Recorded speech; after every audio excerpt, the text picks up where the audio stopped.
సికింద్రాబాద్లోని doctor Narayana college of hotel మేనేజ్మెంట్లో 100% job guarantee 966365 ఇక వైసీపీకి అందరూ దూరం అయిపోయారు సార్. చెల్లి షర్మిలా గారు దూరం అయిపోయారు, అమ్మగారు కూడా ఇక అలా ఉన్నారు, అప్పుడప్పుడు వెళ్ళి వస్తున్నారు. ఇంతమంది దూరం కావడానికి కారణం ఏమంటారు?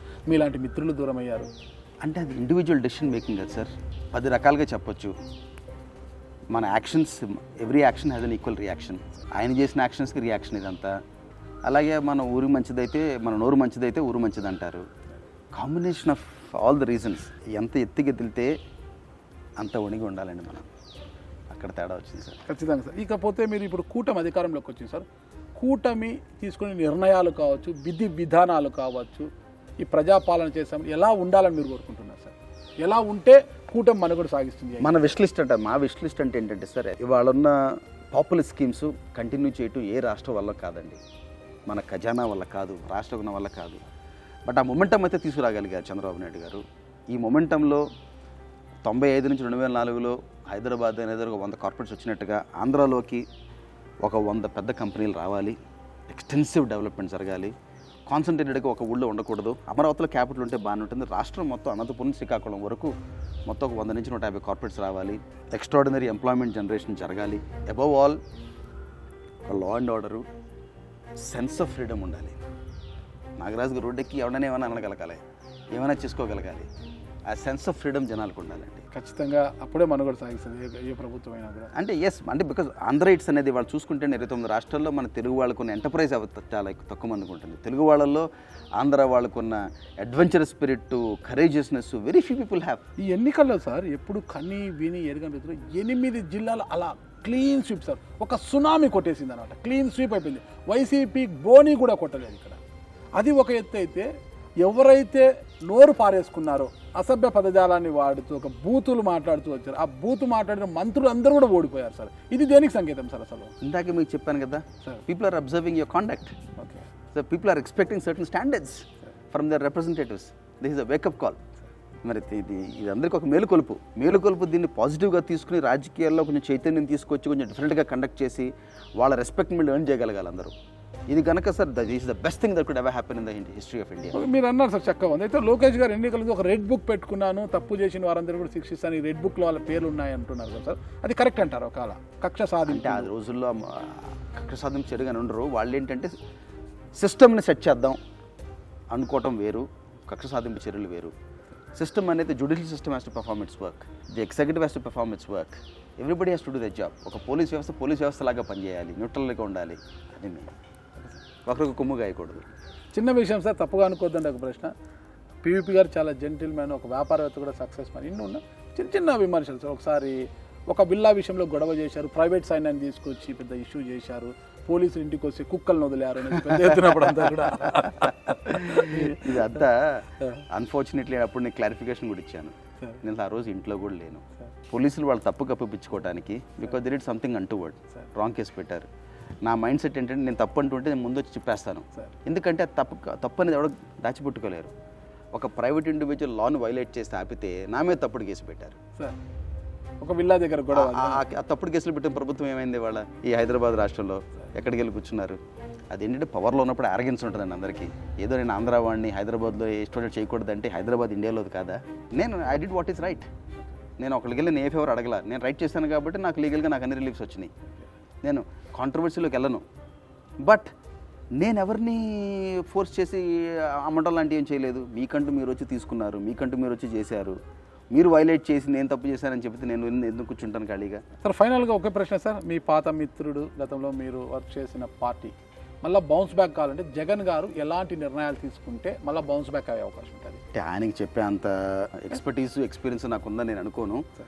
అందరూ నాకు మిత్రులే. మరి చంద్రబాబు గారు వెల్విషరే, పవన్ కళ్యాణ్ గారు వెల్విషరే. అందరికన్నా బీజేపీ పార్టీ నాకు 40 ఏళ్ళ నుంచి క్లోజు. మరి రేవంత్ గారు మిత్రులే. ఆల్ పబ్లిక్ రిప్రజెంటేటివ్స్ని ఐ విష్ దెమ్ వెల్.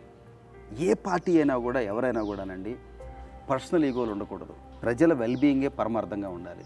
అలా పనిచేస్తే 5 ఏళ్ళు, 10 ఏళ్ళు, 20 ఏళ్ళు పాటు చూస్తారు. ఒకసారి అవకాశం ఇచ్చారు, ఒకసారి అడిగారు, మీరు ప్రూవ్ చేసుకోలేకపోయారు. ఎలా మీరు ఇంకో 10 వేలు బట్టి కమిటెడ్గా పనిచేయాలండి. You have to earn the respect of people, you have to earn the love and affection of people, and that is not easy. Chandrababu Naidu గారు అంటే ఈ కూటమిలో అంటే ప్రభుత్వం ఏర్పడ్డాక మంత్రివర్గ కూర్పును చూశారు కదా సార్ మీరు. అందరు కూడా యంగ్ ఎమ్మెల్యేస్ కూడా మంచి మంచి స్థానాలు ఇచ్చారు. ఈ మంత్రివర్గ కూర్పు గురించి మీ అభిప్రాయం ఏంటి? That is order of the day. మరి ప్రపంచం అంతా చూడంండి, క్లింటన్ గారు ఎన్నేళ్ళకి ప్రెసిడెంట్ అయ్యారు, ఒబామా గారు ఎన్నేళ్ళకి అయ్యారు, టోనీ బ్లెయిర్ గారు ఎన్నేళ్ళకి అయ్యారు, ఇవాళ ఇటాలియన్ ప్రైమ్ మినిస్టర్ చూడండి 40sలోనే ప్రపంచాన్ని శాసిస్తున్నారు అందరూ. యంగ్ బ్లడ్ రావాలండి, ఎందుకంటే ఇవాళ we are the youngest nation in the world. భారతదేశం 50% ఆఫ్ ద మన ప్రజానికం under the age of 35. Youngsters వాళ్ళు ఫ్యూచరు, వాళ్ళకి అవకాశం. Experience is an addition. కొత్త వాళ్ళకి అవకాశం రావాలి కదా. కొత్త నీరు ఎప్పుడు పాత నీరేనా? కొత్త నీరు అవకాశం ఇవ్వండి. 5 ఏళ్ళు, నా బుద్ధిలో అయితే 5 ఏళ్ళకి ఒకసారి ప్రభుత్వాలు మారుతూ ఉండాలి, ప్రజాప్రతినిధులు మారుతూ ఉండాలి. తమిళనాడు తరహా రాజకీయాలు తమిళనాడు తరహా రాజకీయాలు వస్తాయి అంటే ఆ రకమైన వెండెట పాలిటిక్స్ అవ్వాలని నేను కోరుకోను. But definitely changes for the good. Development is a mantra అండి. అది తప్పితే ఏది ఉండకూడదు. గోల్ ఏంటంటే life society pyramid sir. Pyramid కింద బేస్లో ఎవరున్నారు? వర్కింగ్ క్లాస్ లాగానే ఉంటే ఎట్లా? దాన్ని అప్వర్డ్ మొబిలిటీ అంటాం. అప్వర్డ్ మొబిలిటీ రావాలి, అది టాంజిబుల్గా కనపడాలి. కనపడిన రోజునే మన సొసైటీ కానీ మన కంట్రీ గురించి మనం గొప్పగా మాట్లాడుకోవచ్చు. ఏదో 100 చరిత్ర 1000 సంవత్సరాల చరిత్రను డబ్బాలు కట్టుకోవడం కాదు. How is the life of a common man? మన ఆటో డ్రైవర్ లైఫ్ ఎలా ఉంది? అది మన బిడ్డలతో సమానంగా అతని బిడ్డలు చదవగలుగుతున్నాడా? That is the indication of the richness of a society. అది అచీవ్ చేసిన రోజునే మనం గొప్పగా మాట్లాడుకోవచ్చు సార్. చాలా చక్కగా చెప్పారు సార్. పోయినసారి ప్రిడిక్ట్ చేశారు 2019 సెప్టెంబర్ 6న.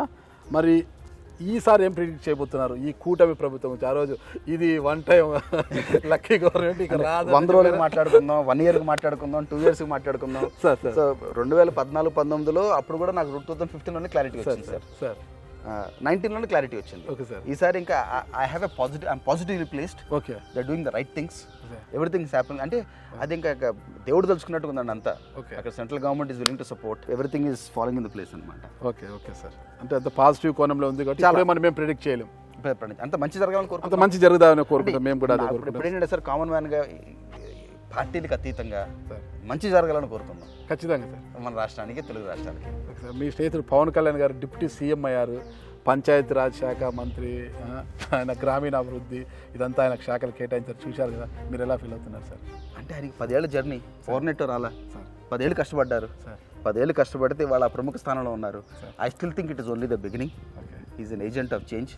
ఇంకా 25 ఏళ్ళు ఉంటారు, చరిత్ర సృష్టిస్తారు. అంటే I'm sure he'll be an agent of change and he'll be role model politician. Phone చేశారు సార్ పవన్ కళ్యాణ్ గారు? మీరు విష్ చేశారా? అండ్ విషెస్ పంపించాము కామన్ ఫ్రెండ్స్ ద్వారా. డెఫినెట్లీ. అంతకన్నా నేను అబ్రాడ్ నుంచి నిన్నే వచ్చాను సార్, రాగానే మీరు ఫోన్ చేశారు. Thank you sir. మీరు ఆశిస్తున్నట్లుగా ఈ కూటమి ప్రభుత్వము రాష్ట్రానికి మంచి చేసి ఒక మంచి దిశగా పయనించాలని నేను కూడా కోరుకుంటున్నాను సార్. అయితే భవిష్యత్తులో అంటే రాజకీయాల్లో కొంత మార్పు తీసుకురావాలంటే మీలాంటి వారు రాజకీయాల్లోకి వస్తే బాగుంటుంది. భవిష్యత్తులో అది కూడా ఫుల్ఫిల్ చేస్తారు పీవీపీ సార్ అని నమ్ముతున్నాను. Thank you sir. నమస్తే సార్. పైవాడి దయ. ప్రస్తుతానికి మన ఫ్యామిలీని సర్వ్ చేద్దాం. ఖచ్చితంగా ప్రజలు అవకాశం, ప్రజలు కుటుంబం, సమాజం కూడా మన కుటుంబమే కదా. అలాగే ఫీల్ అవుతున్నారు కాబట్టి ఆ సమాజంలో మార్పు తీసుకురావాలి, ఒక చైతన్యం తీసుకురావాలి సార్. నాకు రోల్ మోడల్ అంటే నాకు అందరికన్నా ఇప్పుడు రామారావు గారు అంటే నాకు విపరీతం అభిమానం. The way he was self made, మా జిల్లా నుంచి వెళ్ళారు. అలాగే ఇప్పుడు అద్వానీ గారన్న, ఒక వాజ్పేయి గారన్న, several people inspire me in life. మీరు ఇంతమంది పేర్లు చెప్పారు కాబట్టి ఫైనల్గా ముగిస్తాను సార్ నేను. సార్ ఇంతమంది మొత్తం రాజకీయ వ్యవస్థలో చూస్తున్నారు సార్ మీరు, ఒక్కొక్కరి పేరు అంటే వాజ్పేయి గారిని చూసింటారు మీరు, ఆయన గురించి చెప్పాలంటే ఏం చెప్తారు సార్? స్టేట్స్మన్. నరేంద్ర మోడీ గారు sir, leader. Chandrababu Naidu, extraordinary visionary. YS Jaganmohan Reddy, man of the masses. Power star Pavan Kalyan, fighter. YS Rajasekhara Reddy sir, leader, బాండ్ లీడర్. అందరి గురించి చాలా చక్కగా చెప్పారు. మన పీవీపీ గారు ఏంటి sir? Hard working and an honest man. That is something I can say with pride. తప్పుగా అనుకోద్దండి, పీవీపీ గారు కొద్దిగా తిక్కల మనిషి, టైం మెయింటెనెన్స్ ఎక్కువ ఉంటుంది ఆయనకి. టైం అంటే టైం కాడు ఉండాలి. లేట్ అయిందనుకో, ఎంత పెద్దవాళ్ళైనా సరే, నాగరాజు కాదు ఎంత పెద్దవాళ్ళు వచ్చినా కూడా టైం అయిపోయింది బాబు. చిన్నప్పుడు ఫిలాసఫీ అండి సార్. రెండు చిన్నప్పుడు 6వ తరగతి రామారావు గురించి చదివాను. ఆయన 3:30 లేసి అన్ని టైంకి ఉంటారని అదొకటి అలవాటు చేసుకున్నాను. రెండు నేర్చుకుంది అంటే నా ద్వారా మీరు డబ్బులు పోయినాయి సార్, మీకు అది నేను ఇవ్వగలను సార్. నా ద్వారా మీకు వేస్ట్ అయిన టైం నేను మీకు వెనక్కి ఇవ్వలేను. ఖచ్చితంగా సార్, అది నా ఫండమెంటల్ ఫిలాసఫీ ఆఫ్ లైఫ్. టైంని ఎవరు ఇవ్వలేరు సార్. సార్ అందరి గురించి అడిగాను, ఇంకొకరి గురించి అడిగారు సార్. నందమూరి తారక రామారావు, ఎన్టీ రామారావు గారు సార్, యుగ పురుషుడు. Super sir. సుమన్ టీవీలో మీ పర్సనల్ అండ్ బిజినెస్ ప్రమోషన్స్ కోసం కింది నెంబర్కి కాంటాక్ట్ చేయండి.